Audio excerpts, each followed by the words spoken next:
வேதத்திலிருந்து ஒரு பகுதியை நம்ம தியானிக்க ஆவியானவர் நம்மளுக்கு உதவி செய்வாராக. 2 ராஜாக்களின் புஸ்தகம் 4வது அதிகாரம் முதல் வசனங்களை நம்ம வாசிக்கலாம். 2 ராஜாக்களின் புஸ்தகம் 4வது அதிகாரம். 2 ராஜாக்கள் 4வது அதிகாரம். தீர்க்கதரிசிகளுடைய புத்திரரில் ஒருவனுக்கு மனைவியாய் இருந்த ஒரு ஸ்திரீ எலிசாவை பார்த்து, உமது அடியானாகிய என் புருஷன் இறந்து போனான், உமது அடியான் கர்த்தருக்கு பயந்து நடந்தான் என்பதை அறிவீர். கடன் கொடுத்தவன் இப்பொழுது என் 2 குமாரரையும் தனக்கு அடிமைகளாக்கி கொள்ள வந்தான் என்றார். இந்த பகுதியை நமக்கு நல்லா தெரியும். எலிசாவின் ஊழியத்தின் துவக்கத்தில் நடந்த ஒரு சம்பவத்தை தான் இந்த பகுதியில் பார்க்கிறோம். எலிசாவுக்கு அநேக தீர்க்கதரிசிகள் எலிசாவுடனே கூட இருந்தார்கள். இருந்த தீர்க்கதரிசிகளிலே ஒரு தீர்க்கதரிசி அவன் மரித்து போகிறான்.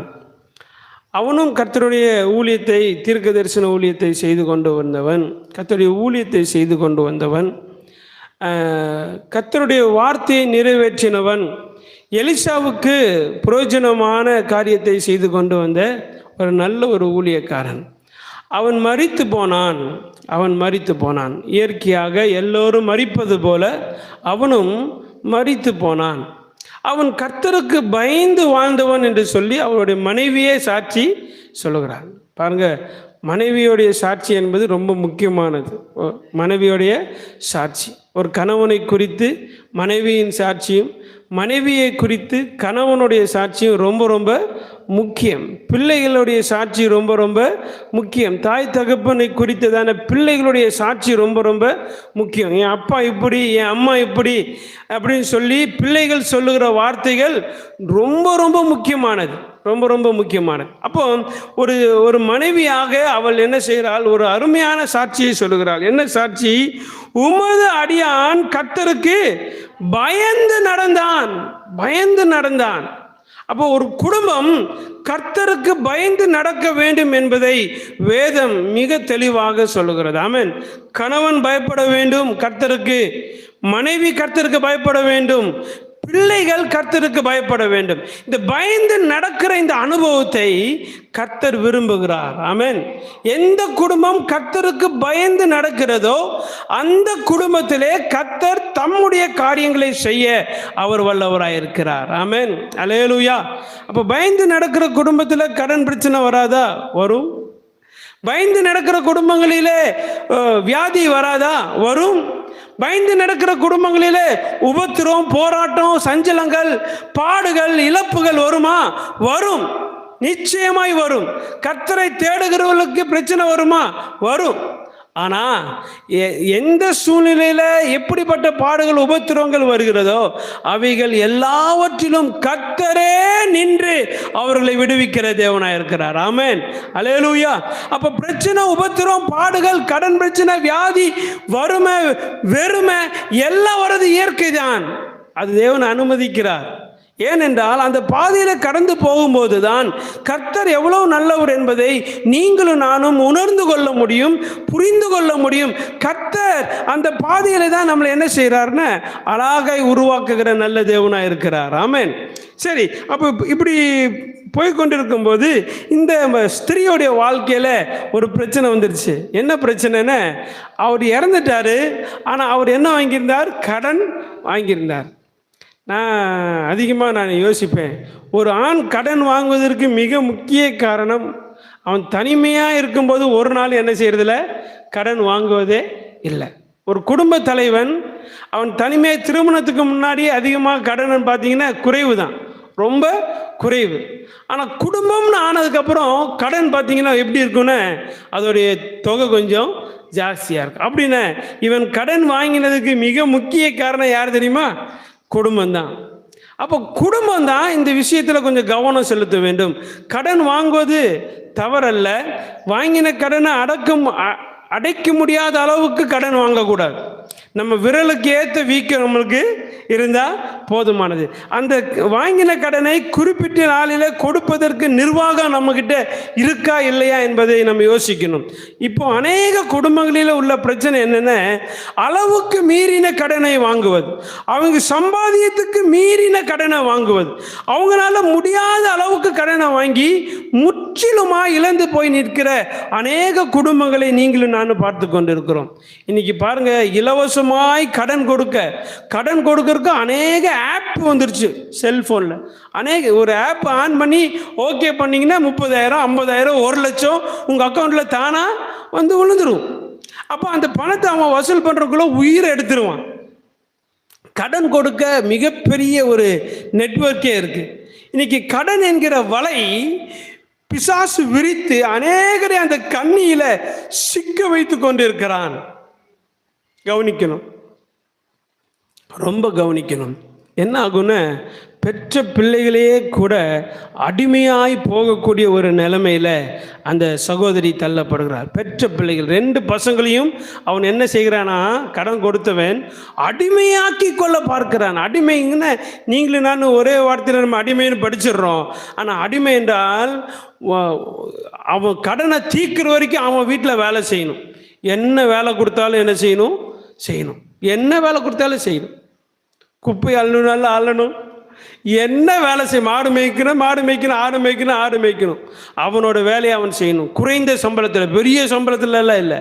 அடிமையோடைய வாழ்க்கை ரொம்ப கொடுமையானது, ரொம்ப கொடுமையானது. அதுவும் கொத்தடிமைன்னு ஒரு அடிமை இருக்கு பாருங்க, அது அதை காட்டிலும் ரொம்ப கொடுமையானது. இன்னைக்கு ஆண்டவர் கிருபையிலே நம்ம தேசத்தில் அந்த கொத்தடிமை வழக்கத்தை ஆண்டவர் அப்படியே என்ன செஞ்சிட்டார், நீக்கிட்டார். ஆனால் கொத்தடிமைகள்லாம் இருந்ததெல்லாம் உண்மை. அப்போ பாருங்க, இந்த அடிமையாய் கேட்கிறான்னு இந்த காரியம் இந்த தாயாருடைய இருதயத்தை மிகவும் உடைத்து போட்டது. உடனே அவள் என்ன செய்கிறாள், எலிசாவின் இடத்துல போகிறாள். நான் உனக்கு என்ன செய்ய வேண்டும்? எலிசா அவளை பார்த்து கேட்கிறார், நான் உனக்கு என்ன செய்ய வேண்டும்? அவள் ரொம்ப அழகாய் சொல்லுகிறாள், நான் உனக்கு என்ன செய்ய வேண்டும், உன் பிரச்சனை என்ன? அவள் பிரச்சனையெல்லாம் சொல்கிறா. என்னது இப்படி இந்த மாதிரி அவர் கடன் வாங்கிட்டாரு, அந்த கடன் கொடுக்குறவங்க வந்து பிள்ளைகளை கேட்குறாங்க, நான் என்ன செய்யறதுன்னு எனக்கு தெரியல அப்படின்னு. எலிசா அவளை பார்த்து ஒரு கேள்வி கேட்குறார். என்ன கேட்குறார்? வீட்டில் உன்னிடத்தில் என்ன இருக்கிறது சொல் என்றான். பாருங்க, அதற்கு அவள், ஒரு குடம் எண்ணெய் அல்லாமல் உமது அடியாளுடைய வீட்டில் வேறு ஒன்றும் இல்லை. அப்போ பாருங்க, ஒரு குடம் எண்ணெய் மட்டும் இருக்கு. யாரோட வீட்டில்? நம்மளோட வீட்டில் ஒரே ஒரு குடம் எண்ணெய் இருக்கு. அப்போ எலிசா சொல்கிறார், சரி நீ ஒரு காரியம் பண்ணு, நீ உன்னோட அயலகத்தார் இடத்துல எல்லாம் போய் நீ என்ன செஞ்சிடு, அநேக பாத்திரங்களை வாங்கி கொண்டு வந்து உன்னோட வீட்டில் வைத்து, அந்த வீட்டில் அந்த ஒரு குடம் எண்ணெயை நீ என்ன செய்யும், உன் கதவை பூட்டி கொண்டு அந்த குடங்களில் நீ வார்த்துட்டேரு, அந்த குடங்களிலெல்லாம் எண்ணெயை கர்த்தர் என்ன செய்வார், தருவார். அப்போ அதே மாதிரி அவள் போகிற வீட்டுக்கு அந்த வசனத்தை நம்ம வாசிக்கலாம்.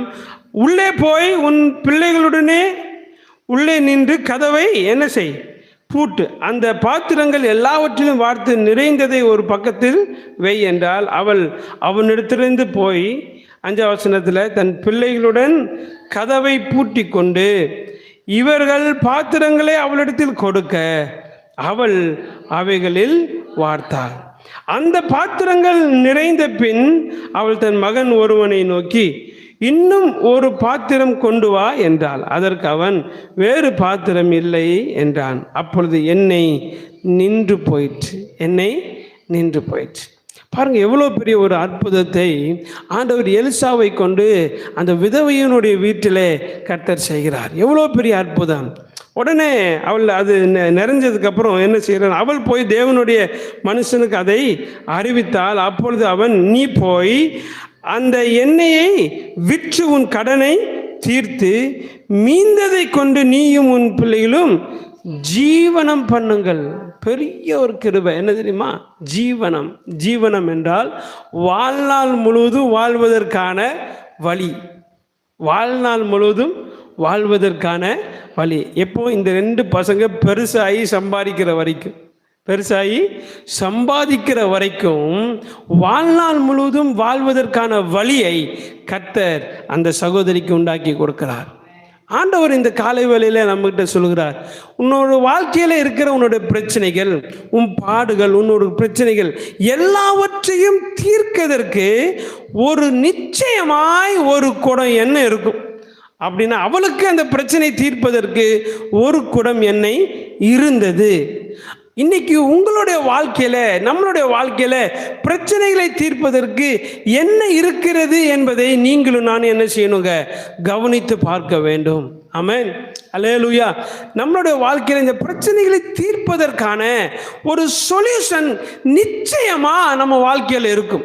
அப்போ அந்த சொல்யூஷன் என்ன, அந்த சொல்யூஷன் நம்ம எப்படி அப்ளை பண்ணணும், எப்படி அந்த காரியத்தை நம்ம இம்ப்ளிசிட்டி பண்ணி இந்த பிரச்சனையிலிருந்து வெளியே வரணும் என்பதை நீங்களும் நானும் தேவனுடைய சமூகத்துக்கு வந்து அதை அறிந்து கொள்ள முயற்சி பண்ணணும். நிறைய குடும்பங்கள் கடன் பிரச்சனையிலிருந்து வெளியே வருவதற்கு அல்லது வியாதியிலிருந்து வெளியே வருவதற்கு தாங்களாகவே முயற்சி எடுப்பாங்க. இப்போ மிகப்பெரிய ஒரு பெரிய பிரச்சனை என்னன்னா, எல்லாருக்கும் யூடியூப் வந்து டாக்டரா மாறிடுச்சு. யூடியூப் எப்படியோ மாறிடுச்சு, டாக்டரா மாறிடுச்சு. சாட் ஜிபிடி என்னவா மாறிடுச்சு, ஆலோசனை கர்த்தாவா மாறிடுச்சு. இன்னைக்கு ஆவியானவர் ஆலோசனை சொல்றது இல்லை. இன்னைக்கு யாரும் ஆவியானவர்கிட்ட போய் ஆலோசனை கேட்கறது இல்லை. யார்கிட்ட தான் போய் கேட்குறாங்க, சாட் ஜிபிடியில தான் கேட்குறாங்க. ரசம் வைக்கிறது எப்படி, புளி குழம்பு வைக்கிறது எப்படி, அளவு என்ன, எல்லாமே பாருங்க, எல்லாத்துக்கும் சாட் ஜிபிடி. பார்க்குறேன் இன்னைக்கு செய்திகள் கூட சாட் ஜிபிடிக்கு போயிடுச்சு. இன்னைக்கு எல்லாமே சகலமுமே ஆண்டவர் சொல்லுகிறார், ஆவியானவரிடத்துல வந்து தேவனுடைய மனுஷனிடத்துல கர்த்தரிடத்துல நீ வந்து நின்றால் மாத்திரம்தான் தேவன் என்ன செய்வார், ஆலோசனை தருவார். ஏனென்றால் வசனம் சொல்லுகிறது, சங்கீதம் 32:8, நான் உனக்கு போதித்து நீ நடக்க வேண்டிய வழியை உனக்கு காட்டுவேன், உன் மீது என் கண்ணை வச்சு என்ன செய்வேன், உனக்கு ஆலோசனை சொல்லுவேன். அப்போ கர்த்தர் இந்த காலை வேளையில நம்ம கிட்ட எதிர்பார்க்கிற ஒரு காரியம், வேறெங்கும் போகாதே, உன் கதவை பூட்டி முழங்கால் படியிட்டு என்னை நோக்கி கூப்பிடு. ஆண்டவர் அதே தான் இயேசு கிறிஸ்து சொல்லுகிறார். என்ன சொல்லுகிறார், உன் கதவை பூட்டி அந்தரங்கத்தில் இருக்கிற உன் பிதாவை நோக்கி நீ வேண்டுதல் பண்ணினால் உன் அந்தரங்கத்தை பார்க்கிற உன் பிதா உனக்கு வெளியரங்கமாய் என்ன செய்வார், பதில் தருவார். ஆமென். அப்போ இன்னைக்கு அநேகருடைய வாழ்க்கையில, தேவ பிள்ளையுடைய வாழ்க்கையில பிரச்சனைக்கான வழி என்ன தெரியுமா, கதவை பூட்டு. எதை பூட்டு, கதவை பூட்டணும். 2 கதவை நான் சொல்லித்தரேன்.